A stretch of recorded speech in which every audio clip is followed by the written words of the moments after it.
I'm Bess Ogden, Senior Consultant with the Williams Group, and I'm going to talk about another dangerous road to avoid.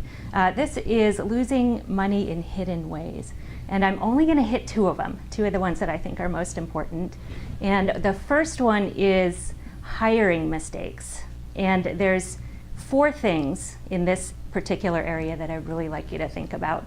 The first is don't rush the hiring process. Take your time, get the right fit. Use the tools that are available to you. Personality profiles are great. Do background checks. Don't avoid that. It needs to be done. Invite a good candidate in for a job shadow. Have them spend 2 to 4 hours in the office talking with staff, working with patients a little bit. And that really gives you a chance to see if they are a good fit, if they're going to get along with the team, and if they like it there. Let's start with that.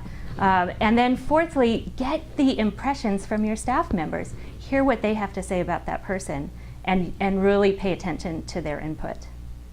Once you've found a good candidate, here is the second thing you need to avoid.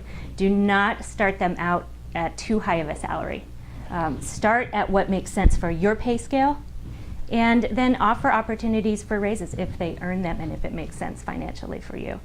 So once they've accepted the job, the next thing that you've got to do, the third thing, is train them properly. Don't under-train a new staff member. Everyone just throws them into the fire. That tends to be the way to train.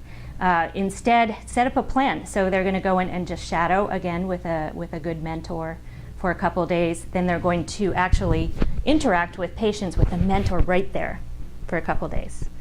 After that, mentor needs to be available. They may not be right there, but they should be available to answer any questions. That's super important. And then be sure to provide lots of feedback, frequent feedback.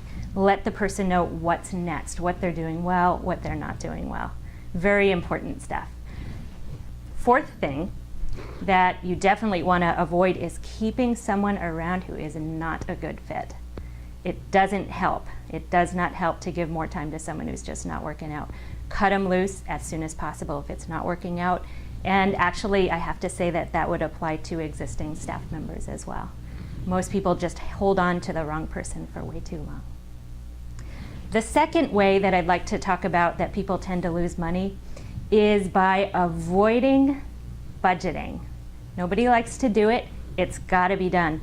Budget frequently, budget fiercely. Do not accept increases in expenses. Fight it. If you see it, research it, try to change it.